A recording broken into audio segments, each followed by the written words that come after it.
Bonjour, à quoi faut-il s'attendre pour le Bitcoin dans les jours et semaines qui viennent? C'est ce que nous allons voir dans l'analyse du jour. Mais avant de commencer, n'oubliez pas de vous abonner, de mettre un petit pouce bleu et de laisser un commentaire. Alors, avant de commencer, je tiens à m'excuser pour l'heure tardive à laquelle va sortir la vidéo. Mais en fait, ce qui s'est passé, c'est que j'ai déjà enregistré la vidéo une première fois. Je l'ai même d'ailleurs publiée, donc il y en a qui ont peut-être eu une notification. Seulement, je me suis rendu compte qu'il n'y avait pas le son du micro. Donc, il y avait de la petite musique en arrière-fond, mais il n'y avait pas ma voix sur la vidéo. Donc, c'est un peu dommage. Une vidéo sans ma voix, ça ne sert pas à grand-chose. Et en plus, c'était une très longue vidéo de 52 minutes. Donc, j'étais pas sûr de la republier. J'avais un peu la flemme. Mais vu qu'il y a le giveaway à faire, eh bien, du coup, je la recommence. J'espère qu'elle sera plus courte. Je vais enlever un certain nombre de choses, notamment les altcoins, parce que j'avais analysé 6 altcoins. Donc, voilà, on va essayer de faire ça un peu plus rapidement. Donc, je rappelle, pour fêter les 8000 abonnés, il y a un giveaway de 40 euros qui était prévu la semaine dernière. Le tirage au sort aura lieu aujourd'hui en fin de vidéo, du coup. Et pendant 4 semaines, il y aura un giveaway de 20 euros supplémentaires chaque semaine. Donc, pour participer au nouveau giveaway, il vous suffit d'être abonné et de mettre un petit commentaire. En parlant des commentaires, vous pouvez bien entendu me demander un altcoin à analyser, un ou plusieurs, enfin un ou deux. Après, voilà, j'ai la flemme d'aller tous les voir. Je vais mettre en place quelque chose de nouveau, c'est-à-dire, vu qu'il y a de plus en plus de monde et il y a de plus en plus de personnes qui me demandent des coins à analyser, je vais mettre en place un, un système de dons et donc d'altcoins prioritaires. Donc tous ceux qui feront un don, j'analyserai automatiquement leur altcoin et là, ce sera plus une petite analyse de 3-4 minutes en fin de vidéo, ce sera une vidéo dédiée spéciale pour l'analyse. Donc une vidéo complète sur l'analyse de l'altcoin demandé. Pour faire les dons, il y a deux possibilités. Soit vous allez sur les vidéos, vous faites un don avec le petit merci ici, donc don de 25 euros par ce système, ou alors un don en crypto-monnaie. Donc il y a par exemple trois adresses ici, mais vous pouvez m'envoyer un don à la crypto-monnaie de votre choix. Vous me demandez juste l'adresse du portefeuille, et là c'est seulement 20 euros, tout simplement parce que YouTube prend des frais.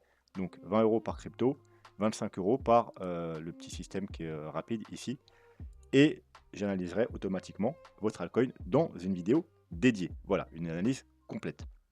Bon, ceci étant dit, on ne va pas perdre plus de temps et on va passer à la cryptomap. La cryptomap de la semaine qui est relativement verte. Le Bitcoin depuis une semaine, il a rebondi. L'ensemble pratiquement des altcoins ont suivi.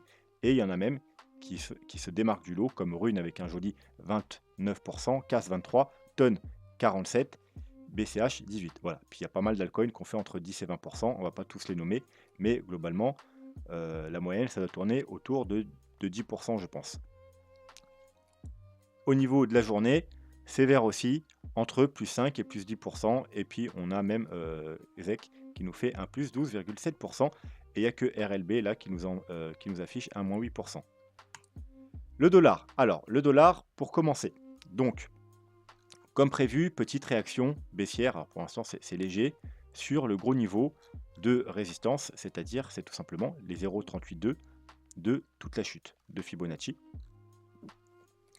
Donc, nous, c'est ce qu'on veut, en fait, hein. C'est que, parce que si on passe ce niveau, le prochain objectif, c'est la zone de rechargement de short. Donc, ça veut dire une zone comprise entre les 108 et les 111. Donc, bien évidemment, ce sera très négatif pour le Bitcoin, pour l'ensemble des cryptos, sur du moyen long terme. Donc, nous, ce qu'on veut, c'est un rejet de ce niveau, qu'il entame une correction. Alors, soit au minima une correction de ce mouvement. Malheureusement, si après, bon, ça remonte, bon, bah voilà, ça sera plutôt négatif ensuite sur le Bitcoin, mais au moins, ça nous laisserait une petite respiration. Ou ce qu'on attend vraiment, c'est que voilà, là, on a fait un premier mouvement, on corrige et ensuite on repart à la baisse. Voilà, là, ça serait l'idéal pour avoir un Bitcoin bullish sur du moyen long terme.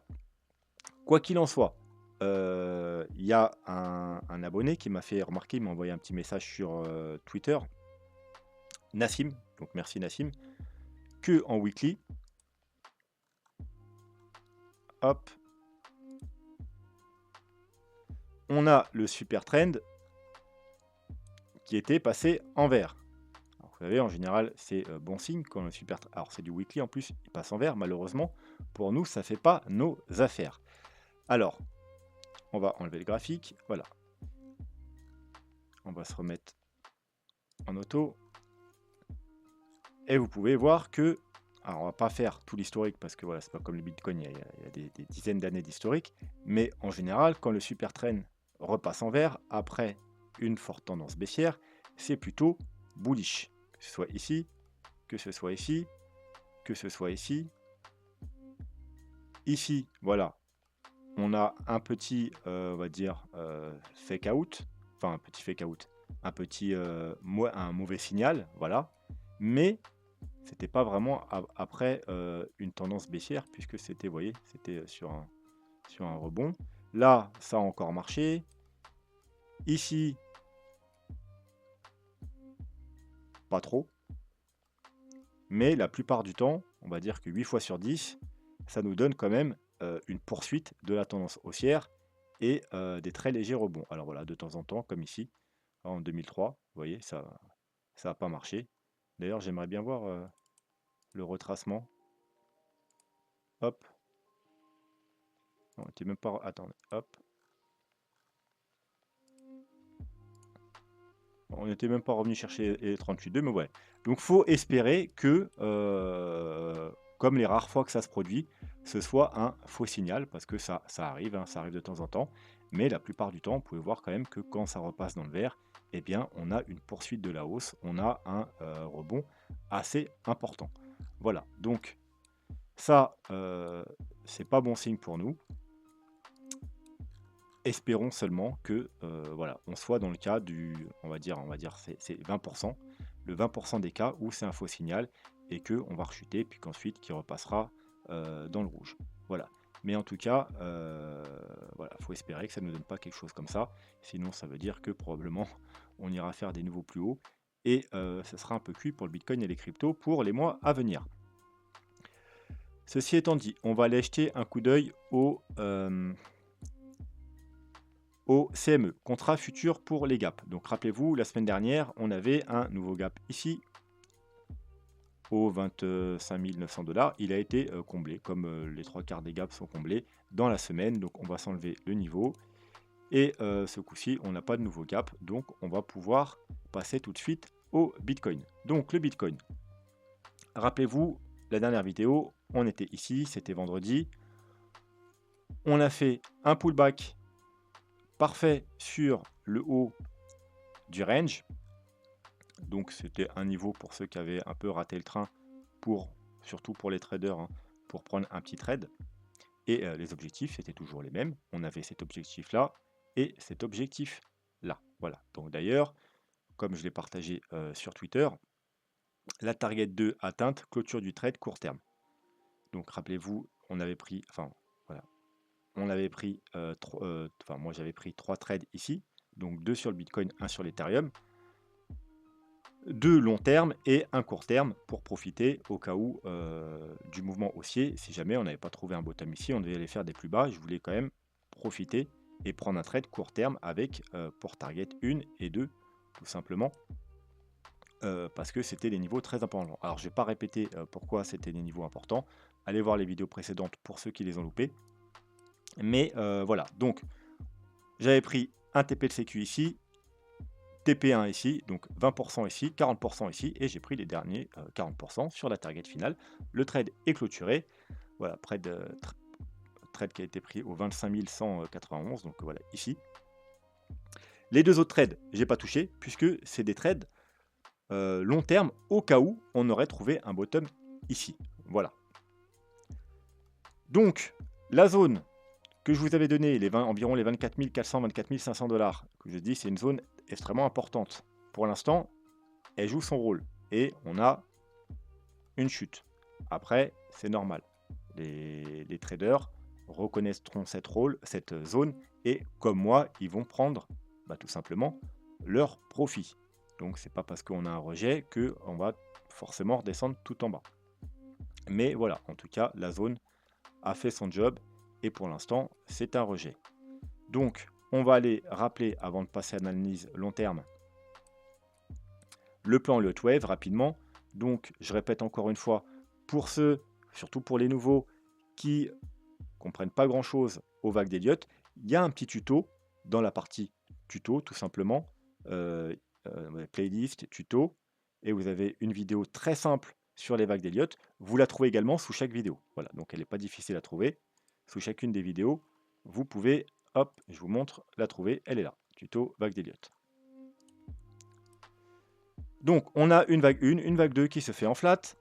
La flat, on a déjà fait la A, la B, la C. La C, on doit pouvoir décompter 5 vagues. Et par rapport au RSI, on doit voir une divergence sur la vague 5. Donc, si on reste en daily, on pourrait déjà avoir trouvé le bottom et avoir fini tout ça avec une première vague, une vague 2, une vague 3, une vague 4 et une vague 5.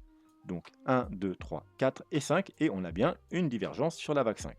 Voilà, donc ça, c'est la première possibilité. Et on a atteint le premier objectif. Le premier objectif, c'était celui-là. On a deux objectifs principaux, excusez-moi. C'était celui-là et ensuite plus bas au 24 000, 23 400 $ plutôt exactement. Deuxième possibilité, donc il faut changer de time frame. On aurait fait toujours une vague 1, une vague 2, une vague 3 et là on est en train de construire la vague 4. 1, 2, 3, oui, la vague 3, 4 et ensuite on attend une vague 5. Donc une vague 5 pour aller chercher l'objectif numéro 2.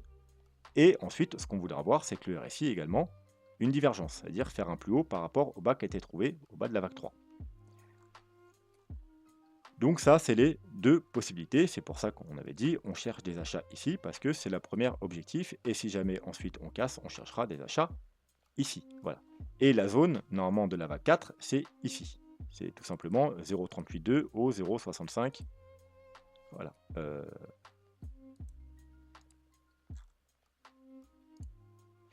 Ouais, c'est pas le bon que j'ai pris, c'est la vague 4. Donc je dois prendre par rapport au haut de la vague 2, hop, jusqu'en bas. Donc 0,382, 0,5 et 0,618. Donc ça donne une zone, c'est la zone où on doit rechercher la correction de vague 4, tout simplement. Parce qu'on a eu une vague 1, une vague 2 faible, donc on doit avoir une vague 4 forte, c'est-à-dire à minima 0,382. Et en général, une vague 4, ça va pas rechercher au-dessus de 0,618. Donc voilà. C'est la zone où on attendait la vague 4. Et pour l'instant, la vague 4, elle est bien dans sa zone, si c'est une vague 4. Hein. Comme je vous dis, on a potentiellement trouvé bottom ici. Voilà, maintenant on va pouvoir passer à... Alors, je vais enlever les petits gribouillages, ça c'est ce que j'ai fait justement dans la vidéo précédente.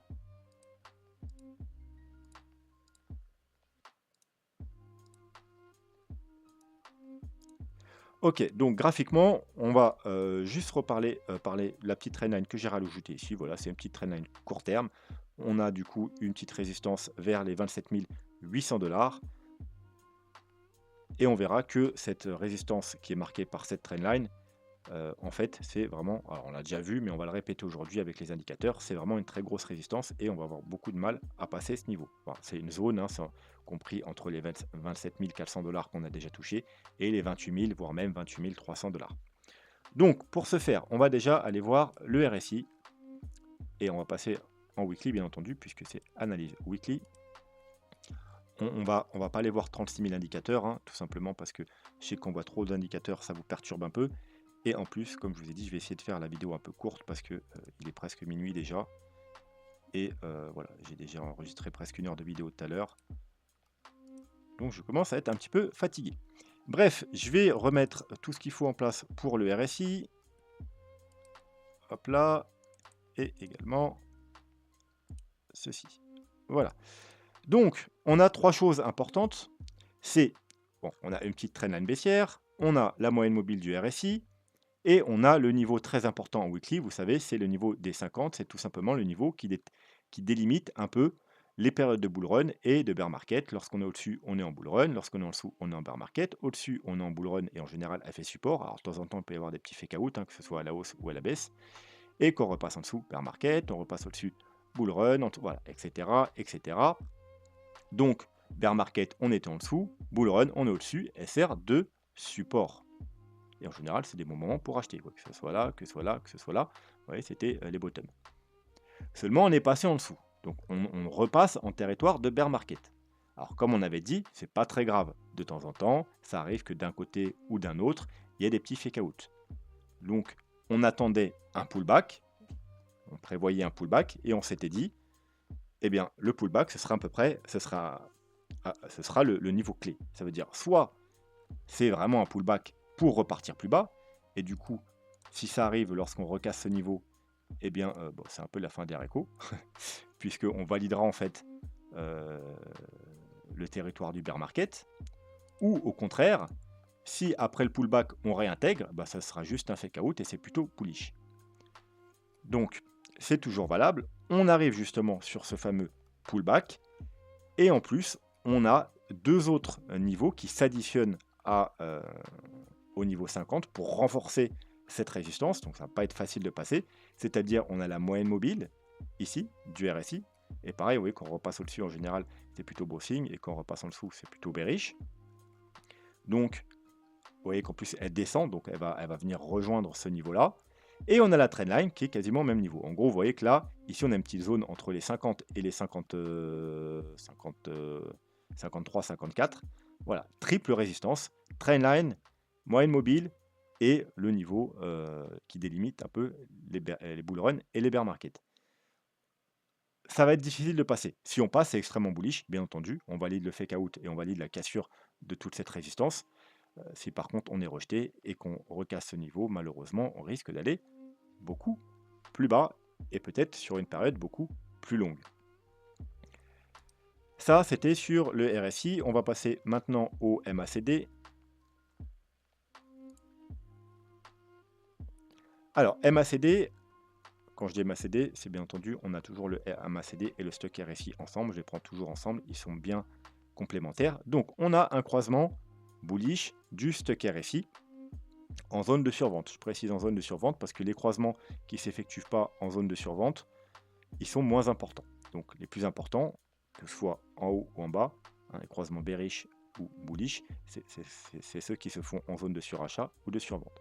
On a un croisement en zone de survente, et on peut voir que quand vous prenez des croisements en zone de survente, après on a des mouvements haussiers très intéressants.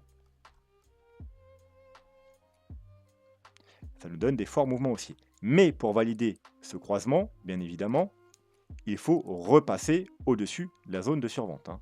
Là, c'est un premier avertissement, mais vous voyez, sinon on peut faire quelque chose comme ça. Voilà. Et d'ailleurs, hop, je vais aller regarder. C'est où? C'est ici? Non, c'est pas ici. C'était là. Alors, je vais voir la date. Ouais, février. Voilà, c'était là. Donc, vous voyez, ça n'a rien donné. Donc, ce qu'il nous faut, c'est vraiment repasser au-dessus de la zone de survente. Deuxième chose, deuxième confirmation qu'on aimerait bien, c'est également avoir l'accord du MACD, c'est-à-dire avoir un croisement bullish. Alors lui, pour l'instant, on en est encore loin. Oui, on a un petit ralentissement, mais voilà, c'est pas grand-chose.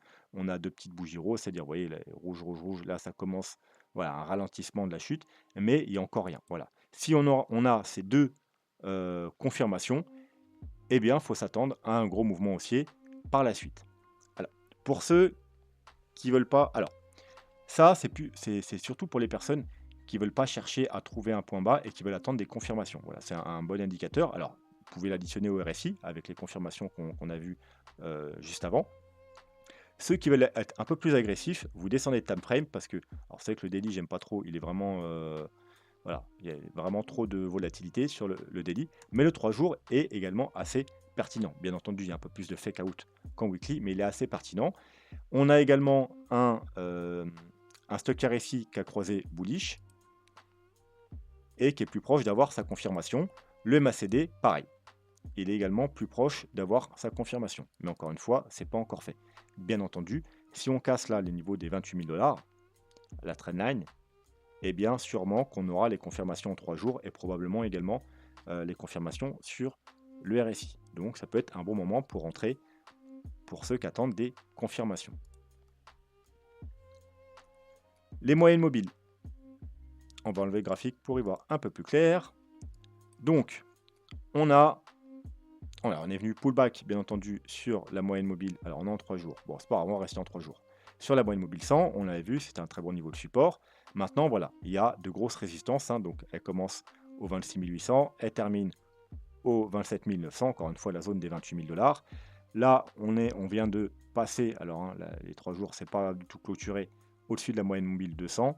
Et ensuite, on devra s'affranchir encore de deux autres moyennes mobiles. Le weekly, c'est pareil. On a on vient de toucher, faire un pullback sur la moyenne mobile EMA 21. Juste au-dessus, on a la moyenne mobile 200, donc la plus importante, à 27 900 $. Encore une fois, on en revient à ce niveau aux alentours des 28 000 $. Et un peu plus haut, vers les pratiquement 30 000 $, on a la moyenne mobile 100, celle qui a un peu rejeté le prix aux 31 000 $. Et en daily, on a la moyenne mobile de 100 aux 27 800 $, la moyenne mobile 100 aux 28 300, donc encore une fois, vous voyez, aux alentours des 28 000 $, il y a énormément de résistance, et là, on vient de toucher, celle qui a fait rejet pour l'instant, la moyenne mobile 50. Donc, je vais enlever celle qui ne nous intéresse pas pour le moment. Voilà, donc rappelez-vous, ce qu'on avait vu, c'est que déjà, là, on est repassé en tendance baissière, puisqu'on a eu, on est passé sous la moyenne mobile de 100, et on a eu une descrosse. Je vous rappelle, sur les actifs, par rapport aux moyennes mobiles, une tendance haussière, c'est quand on est au-dessus de la moyenne mobile de 100 et qu'on a une golden cross. A l'inverse, tendance baissière, c'est qu'on repasse en dessous de la moyenne mobile de 100 et qu'on a une descross. Et la plupart du temps, il se passe quoi quand on a une descross? On a un bottom, un rebond, et on vient rechercher en pullback une des deux moyennes mobiles ou les deux moyennes mobiles. Voilà, c'est ce qu'on avait prévu, c'est exactement ce qui s'est passé. On a eu un bottom sur la descross, un rebond, et on est venu pullback sur les moyennes mobiles. Maintenant, pour valider cette descross, il faut bien entendu avoir un rejet et puis aller faire de nouveaux plus bas. Et là, on aura potentiellement une grosse chute. Au contraire, on a vu dans l'analyse, alors je vous rappelle qu'on a une vidéo sur la descross, si ça vous intéresse, descross mythe ou réalité, que si on arrive à récupérer ces moyennes mobiles, en quelque sorte, ça annule la descross. Donc, encore une fois, la moyenne mobile 200, elle est aux 27 800 $. On va arrondir aux 28 000 $. Ça nous revient encore au même niveau, 28 000 $, niveau à abattre, pour vraiment annuler le scénario baissier qui pourrait se mettre en place.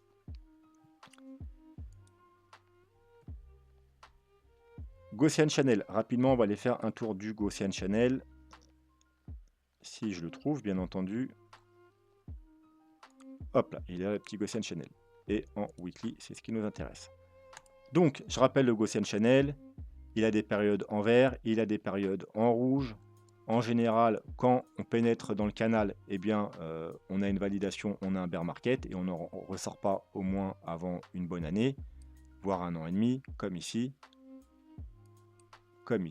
et comme ici. On avait vu, d'ailleurs, quand on avait pénétré le Gaussian Channel ici, on a dit c'est le bear market et on ne va pas ressortir du nuage avant plus d'un an. Et en décembre 2021, juin 2023, voilà, on est resté bien plus longtemps qu'un an sous ce canal. Certains avaient des doutes quand j'avais dit ici, mais voilà, ça s'est encore une fois de plus concrétisé. Et ensuite, on peut, en général, quand on est sous le canal, c'est les bonnes zones d'accumulation, c'est le bon moment pour accumuler, ou alors attendre les confirmations. Donc les premières confirmations se font quand on repénètre par le bas, deuxième confirmation, troisième confirmation, ça peut vous servir comme palier d'achat. Et la dernière confirmation se fait quand le ruban repasse en vert. Voilà, donc on a eu toutes les confirmations, on a réintégré chaque niveau, le ruban est passé en vert, malheureusement avec la chute là on l'a réintégré. Alors on a vu que c'était pas grave, ça pouvait arriver comme ici. Ce qu'il ne faut pas, c'est qu'ensuite on soit rejeté. Alors si jamais, alors il n'y aura peut-être même pas le pullback, mais on fait un pullback ici, donc encore une fois proche des 28 000 $, 28 400, il faut bien entendu repasser au-dessus. Si on a un rejet et qu'ensuite on casse ce niveau, malheureusement, on risque d'avoir un mouvement, alors peut-être pas aussi violent que celui-là, parce que c'était le Covid, mais voilà, on risque d'aller quand même beaucoup plus bas. Si au contraire, on réintègre, eh bien, on aura juste fait un pullback sur la médiane et on pourra repartir beaucoup plus haut. Encore une fois, c'est le 28 400, donc avec les autres indicateurs, on validera bien entendu toutes les cassures haussières et on pourra avoir un nouveau mouvement haussier.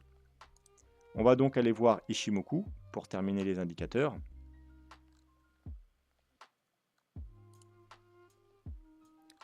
Donc, pullback sur la Tenkan. Pour l'instant, rejet. On a la Kijun juste au-dessus aux 28 300. Encore une fois, c'est le niveau à battre, les 28 000 $. Il y a le petit nuage, hein, vous voyez, si on continue comme ça, après il y aura un petit nuage vers les 29 000 $, mais je pense pas qu'il va tenir. Je pense qu'on le cassera facilement si on arrive à s'installer au-dessus de la Kijun. Et ensuite, on passera totalement bullish. Pourquoi? Parce que si on arrive à passer ce niveau-là, et vous voyez la Ginspan ici, qui est déjà au-dessus de la Tenkan et au-dessus de la Kijun, qui est déjà pénétré dans le nuage, eh bien, on passera au-dessus du prix.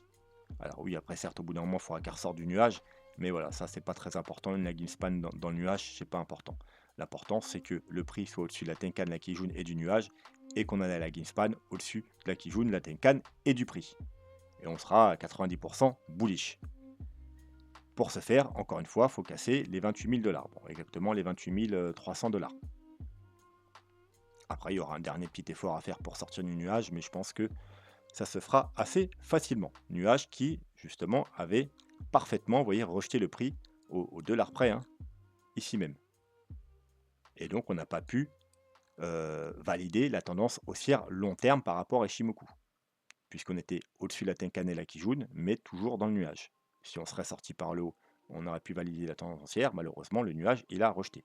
Donc ce coup-ci, je pense que, vous voyez là, c'était un gros plat de nuage, hein, donc solide, avec un gros plat de Kijun quasiment au même niveau. Mais là, si on arrive à passer ça, je pense que là, on va y sortir sans trop de problèmes. Mais il faut casser, bien entendu, les 28 000 $. En 3 jours, on est dans le nuage. On est en train d'essayer de casser la Tenkan. Alors pour l'instant, on est au-dessus, voilà, mais il suffirait de peu pour qu'on repasse en dessous. Et on a le nuage et la Kijun qui sont pratiquement alignés aux 28 000, alors exactement pour être précis, 28 000 $ et 28 300 $. La lagging span qui est juste sous le nuage, et on a la Kijun et la Tenkan aux 28 100 $. Et au final, on aura ça aux 30 000 $. Mais si déjà on arrive à passer, encore une fois, les 28 000, 28 500 $, on aura déjà le prix au-dessus de la Kijun et du nuage, la lagging span au-dessus de la Kijun et la Tenkan. Bon, il restera un dernier petit obstacle ici, mais ce sera quand même extrêmement bullish. Et en daily, on s'est fait rejeter par le nuage. On a repris la Tenkan, la Kijun, mais le nuage a fait rejet. Donc voilà, si on arrive à pénétrer dans le nuage, on pourra y ressortir vers les 27 800 aux 28 500 $. Encore une fois, c'est le gros niveau à passer. Et ensuite, on sera de retour. On sera bullish puisque la lagging span est déjà au-dessus du prix. Si on arrive à passer ce niveau-là, on aura la lagging span qui passera au-dessus de la Tenkan et la Kijun qui se trouve 27 800 $. Donc on repassera également bullish en daily. On sera bullish d'ailleurs sur tous les time frames, en daily, en 3 jours, en weekly sur Ishimoku. Et on validera probablement également ce qu'on a vu sur le RSI, le MACD et le Gaussian Channel. Voilà, donc pour résumer la situation, on a bien eu un rebond comme on l'attendait, on est bien revenu chercher les objectifs à minima aux 27 400, 500 $, comme on les attendait, mais il y a toujours une énorme résistance au-dessus de nos têtes, un mur à abattre, comme j'ai dit dans le titre dans la vidéo. Ce sont la zone, je vais dire une zone, hein, parce que c'est pas une ligne précise, c'est une zone en gros entre les 27 800, bon, 27 500 même, et les 28 000, on a vu 300 $ à casser. Voilà. Si on repasse cette zone et on la valide en tant que support, et quand je dis on la casse, je ne parle pas de mèche, je parle avec des clôtures sur du gros time frame, donc du weekly, eh bien, il y aura de fortes chances que le bottom soit déjà trouvé et qu'on reparte pour une nouvelle tendance haussière. Si par contre on est rejeté et qu'on recasse des supports, malheureusement, on va potentiellement aller faire un nouveau plus bas. Alors, dans le meilleur des cas, on validera notre scénario et le wave, on ira juste seulement 23-24K pour chercher notre deuxième objectif. Et dans le pire des cas, eh bien, on ira beaucoup plus bas. On n'en est pas encore là, donc on verra les autres scénarios quand le moment sera venu. On va passer rapidement sur l'Ethereum. L'Ethereum, alors, on a trouvé un bottom ici, on a cassé la trendline, on a réintégré le triangle, il nous a rejeté un petit peu, on est revenu s'appuyer sur le bas du triangle, on a cassé enfin le triangle à la hausse, et on est venu simplement rechercher la zone de rechargement de short, laquelle a fait, pour l'instant, barrage. Et là, on est en train de réintégrer le triangle. Voilà, ce qu'on ne veut pas, c'est repasser en dessous le triangle. La base du triangle, c'est la trendline haussière qui dure depuis le 17 août. Voilà, ce serait plutôt mauvais signe de repasser en dessous, à part si c'est un fake out et qu'on réintègre.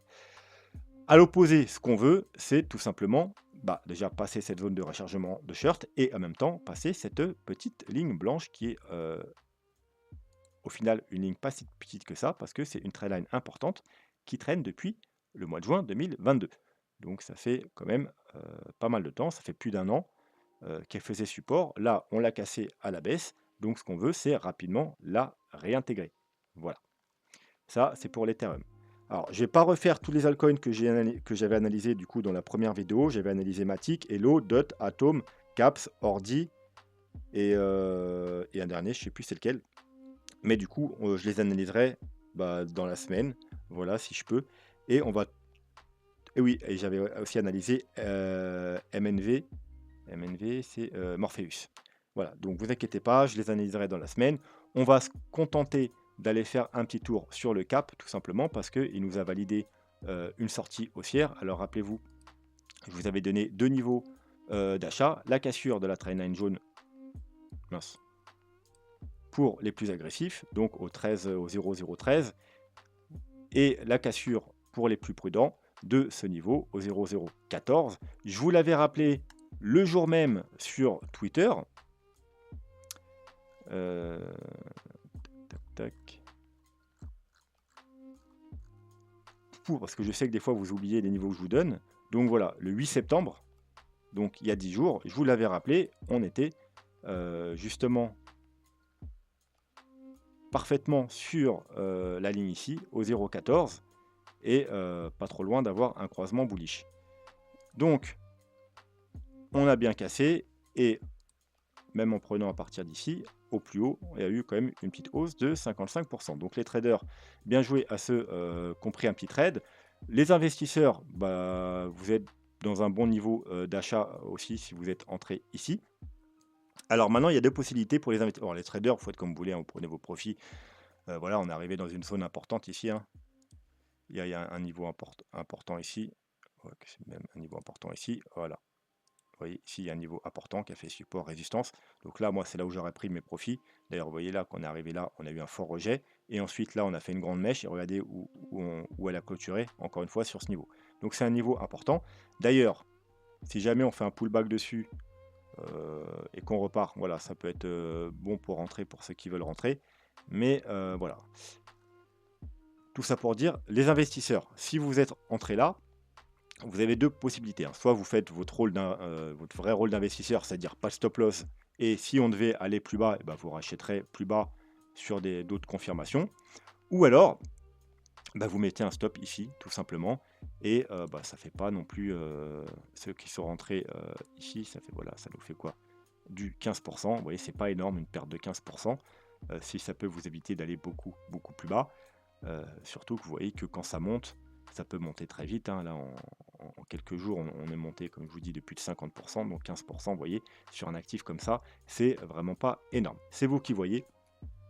Quoi qu'il en soit, on va s'arrêter là pour aujourd'hui.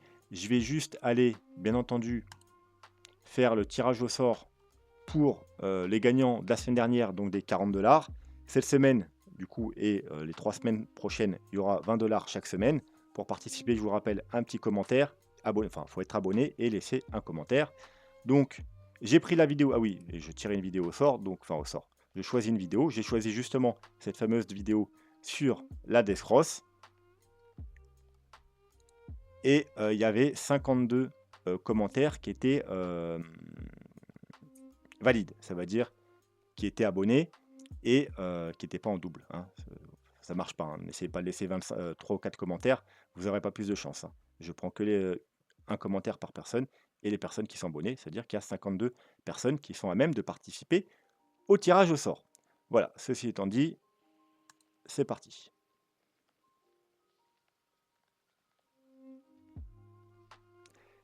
ML. Bonne vidéo, merci pour les alts. Je propose CRV, AV, Compound et XRD. Une thématique des failles, bravo pour ton taf. Alors, je tiens à rappeler, évitez de me demander 4 ou 5 altcoins, s'il vous plaît.